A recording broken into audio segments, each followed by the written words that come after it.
యాగానికి రెడీ చేయండి.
శాస్త్రి, ఆత్మతో ఉన్న ఈ బాటిల్ని తీసుకొని ఈరోజే అంతర్వేదాద్రికి బయలుదేరు. శాస్త్రి ఏడి కనిపించట్లేదు. మనకంటే ముందే యాగస్థలానికి వెళ్ళి అన్ని సిద్ధం చేస్తున్నాడు. ఇక్కడైతే మనల్ని కాపాడడానికి ఈ రక్షణ వలయం ఉంది. మరి బయటికి వెళ్తే పరిస్థితి ఏంటి డాక్టర్? దానికి ఒక మార్గం ఉంది, పదని చెప్తాను.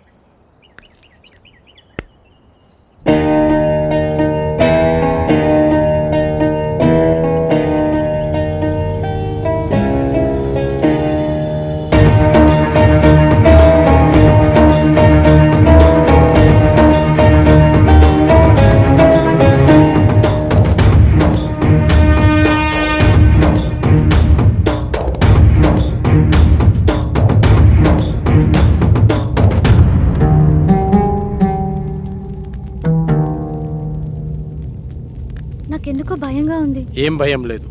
ఈ స్థలం శక్తి స్వరూపుడైన పరమశివుడి నిలయం. సాధువులు మహర్షులు యాగం చేసే ఈ పుణ్యభూమిలోకి ఆత్మలు ప్రవేశించలేవు. అంతేకాదు, ఈ మహాయాగంలో మనకు సహాయం చేయడానికి ఆ కైలాసనాథుని పరమ భక్తుడైన సిద్ధ సాధువు ఒకరు మనతో ఉన్నారు.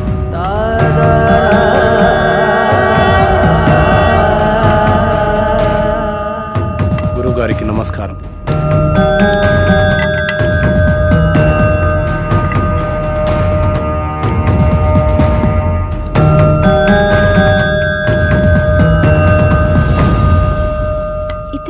ఇంతకుముందు ఎక్కడో చూసినట్టు అనిపిస్తుంది. డాక్టర్ మనకు చూపించిన వీడియోలో యాగం చేసింది అతనే. ఇదే మీ చివరి యాగం, అంతర్గ్రహ యానం. ఏకాగ్రతతో మనస్సుపైనే దృష్టి ఉంచండి. ఈ యాగంలో ఆత్మ తన శరీరాన్ని విడిచి ఆత్మలు సంచరించే లోకానికి వెళ్తుంది. వాటికంటూ ప్రత్యేకమైన లోకం ఉంటుందా? ఉంటుంది అనడానికి చిన్న ఉదాహరణ చెబుతాను. ఒక చోట ఒక శవం ఉంది అనుకోండి. పక్కనే ఒక వ్యక్తి గాఢ నిద్రలో ఉన్నాడు. ఆ పక్కనే కోమాలో ఉన్న మరో వ్యక్తి పడి ఉన్నాడు. వాళ్ళ ముగ్గురులో తేడా ఏమిటి? ఇద్దరు ప్రాణంతో ఉన్నారు, ఒకరు లేరు. ఇప్పుడు వాళ్ళ మధ్యలోకి ఒక సర్పం వచ్చిందనుకోండి. అప్పుడు వాళ్ళు ఏం చేస్తారు? ఏమీ చేయరు. ఎందుకంటే ఆ సర్పం వచ్చిన సంగతి వాళ్ళకి తెలియదు కదా. అంటే శవానికి, గాఢ నిద్రలో ఉన్నవాడికి, కోమాలో ఉన్నవాడికి తేడా లేనట్టేనా? తేడా ఉంది. అదే ఆత్మ. ఆత్మ శరీరంలోంచి పూర్తిగా వెళ్ళిపోతే శరీరం శవమవుతుంది. కొద్దిసేపు మాత్రమే బయటికి పోతే శరీరం నిద్రపోతుంది. కొన్ని నెలలు బయటికి పోతే ఆ శరీరం కోమాలో ఉంటుంది. అలా బయటికి వెళ్ళిన ఆత్మలన్నీ కలిసే ప్రదేశమే ఆత్మలోకం. మీరెప్పుడైనా గమనించారా? మనం నిద్రపోయిన తర్వాత కలలో చనిపోయిన వాళ్ళని కలిసినట్టు, వాళ్లతో మాట్లాడినట్టు అనిపిస్తుంది. ఒక్కోసారి మనకి తెలియని మనుషులను కూడా కలిసినట్టు అనిపిస్తుంది. మెలకు వచ్చాక వాళ్ళ మొహాలు కూడా మనకు గుర్తురావు. మళ్ళీ ఏదో ఒక సందర్భంలో ఒక కొత్త వ్యక్తిని చూసి ఇతన్ని ఇంతకు ముందెప్పుడో చూశామే అనిపిస్తుంది. కానీ నిజానికి మీరతన్నెప్పుడూ బయట ప్రపంచంలో చూసి ఉండరు. మీలాగే అతను నిద్రపోయినప్పుడు ఆత్మ ప్రపంచంలో కలిసి ఉంటారు. అందుకే ఇంతకు ముందెప్పుడో చూశామే అనిపిస్తుంది. కానీ ఇవన్నీ మన ప్రమేయం లేకుండానే జరిగిపోతాయి. అయితే ఇప్పుడు పూర్తి అవగాహనతో ఈ యాగం ద్వారా మీ ఆత్మలను ఆత్మలోకానికి పంపుతున్నాను. ఇది పూర్తయితే మీ అందరి సమస్యలు తీరిపోతాయి. దానివల్ల మా ప్రాబ్లమ్స్ ఎలా క్లియర్ అవుతాయి? మిమ్మల్ని ఏ ఆత్మలైతే బాధిస్తున్నాయో అవి ఖచ్చితంగా అక్కడే ఉంటాయి. మీరక్కడికి వెడతారు గనక మీ సమస్య ఏమిటో మీకు అర్థమవుతుంది. ఒక ముఖ్యమైన విషయం, అక్కడ ప్రపంచం చూసి భయపడకండి. ఒకరి చేతులు ఒకరు వదలొద్దు. ఒకవేళ విడిపోతే తిరిగి రావడం చాలా కష్టం. అక్కడ మీరెవరినైతే కలవాలనుకుంటున్నారో వాళ్ళనే తెలుసుకోండి. వాళ్ళే మీకు కనపడతారు. వెళ్ళేంతవరకు అర్థమైంది, మళ్ళీ తిరిగి రావడం? అందుకే అందరు కలిసి ఉండాలన్నది. తిరిగి రావడానికి నన్ను ఫాలో అయితే సరిపోతుంది. దీన్ని శరీరం మొత్తం అప్లై చేసుకోండి. ఎందుకు? అప్పట్లో శరీరాలను కాపాడుకోవడానికి తైలాలను వాడేవారు, కానీ ఈ జనరేషన్ గ్యాప్లో తైలాలు కాస్త కెమికల్ లిక్విడ్స్గా మారిపోయాయి. పదండి, రెడీ అవుతాం.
మీరెవరినైతే కలవాలనుకుంటున్నారో వాళ్ళనే తెలుసుకోండి. వాళ్ళే మీకు కనపడతారు. డాడీ, ఇహలోకాల్లో ఉన్నంత వరకే బంధాలు, ఇక్కడ కాదు. మీరు ఇక్కడికి వచ్చి చాలా పెద్ద తప్పు చేశారు. విధిని ధిక్కరించారు. లేదు డాడీ, మేము కరెక్టే చేసాం. వీడిని నమ్మి ఇంత దూరం వచ్చారా? వీడు చాలా పెద్ద ఫ్రాడ్. అంకుల్ అలా అనకండి. ఆయన మా కోసం చాలా పెద్ద రిస్క్ చేశాడు. ఆయన లేకపోతే మా ప్రాబ్లం సాల్వ్ అవ్వదు. మీకు ప్రాబ్లం క్రియేట్ చేసిందే వాడు. తగలబడుతున్నవి శరీరాలు మాత్రమే. విధివ్రాత ప్రకారం బంధాలతో గడపాల్సిన ఆత్మలు ఇంకా బతికే ఉన్నాయి.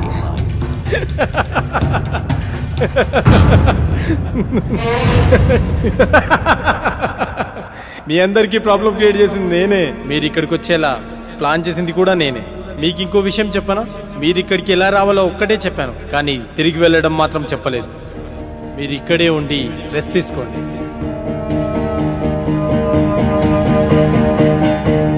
బాయ్.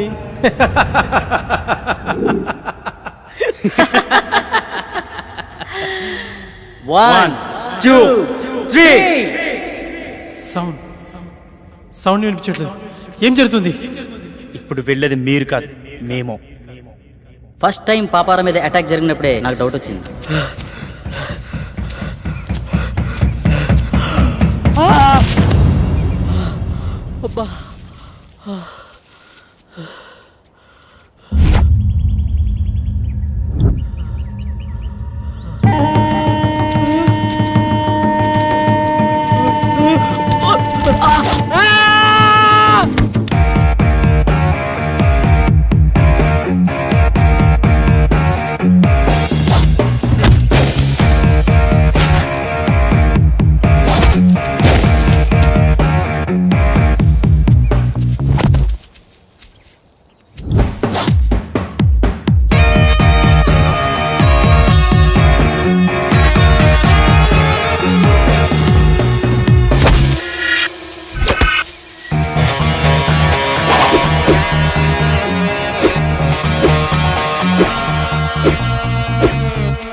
పాపారావు దీన్ని పట్టుకో.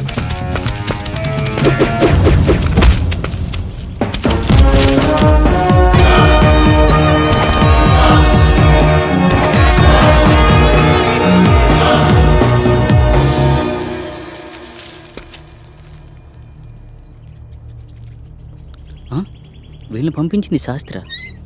అసలు శాస్త్రి ఎందుకు నన్ను చంపాలనుకుంటున్నాడు? అదే నేను తెలుసుకోవాలనుకుంటున్నాను. హే, మా ఇంటి వైపు ఎవరు వెళ్తున్నారు.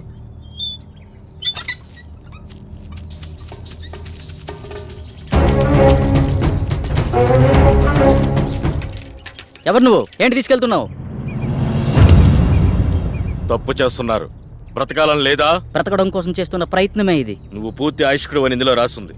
మరి దేనికోసం చేస్తున్నావు?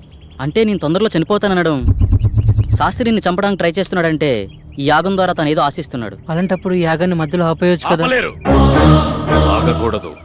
ఇప్పుడు మీరు యాగం చివరి దశలో ఉన్నారు. ఎవరో ఈ యాగం ద్వారా సృష్టికి విరుద్ధం కలిగిస్తున్నారు. చనిపోయిన వాళ్ళని బ్రతికించాలని చూస్తున్నారు. ఈ యాగాన్ని ప్రారంభించిన మీరే దీన్ని ముగించాలి. వాళ్ళని శిక్షించాలి. మా పూర్తి సహకారం మీకుంటుంది. శాస్త్రిని పట్టుకుని 4 పిక్తే వాడే నిజం చెప్తాడు కదా. లేదు, దీని వెనక ఎవరో ఉన్నారు.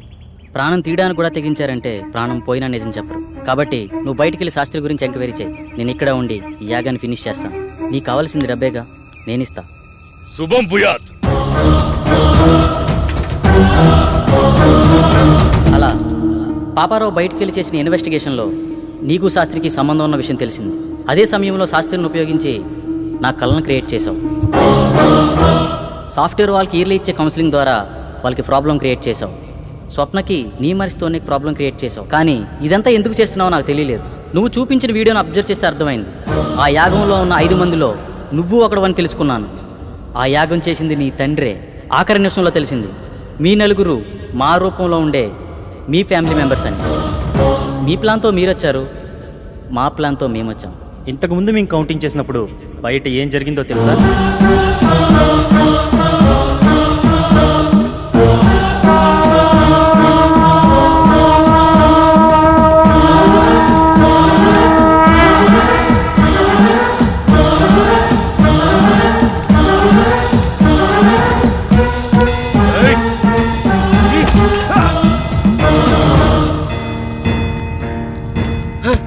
ఏమిటి అన్యాయం?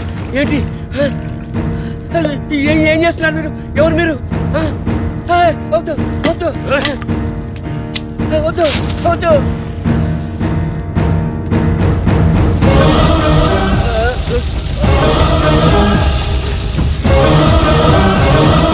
ఇక్కడ వినిపిస్తున్న ఇన్ని సౌండ్స్లో మీ వాడిచ్చే సౌండ్స్ని బట్టి నువ్వు బయటికి వెళ్ళాలనుకున్నావు. మేము వాడిని కొట్టి మాకో సౌండ్ క్రియేట్ చేసుకున్నాం. అయినా నీ కోరిక మేము తీరుస్తున్నాం. అదే నీ ఫ్యామిలీ మెంబర్స్తో కలిసి ఉండడం. మళ్ళీ నువ్వు తిరిగి రావాలనుకున్నా రాలేవు.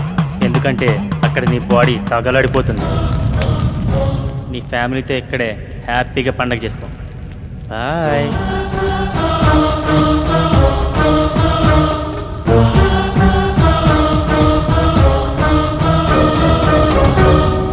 ఆ తాళపత్రాలు ఎలా ఇవ్వు.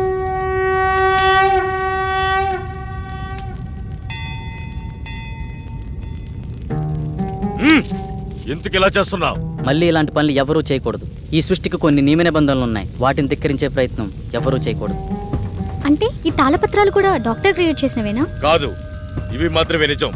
ఇవి నీకు మాత్రమే ఇస్తాడని తెలిసి ఆ శాస్త్రి నీతో ఉంచి నీకు కళ వచ్చినట్టు సృష్టించాడు.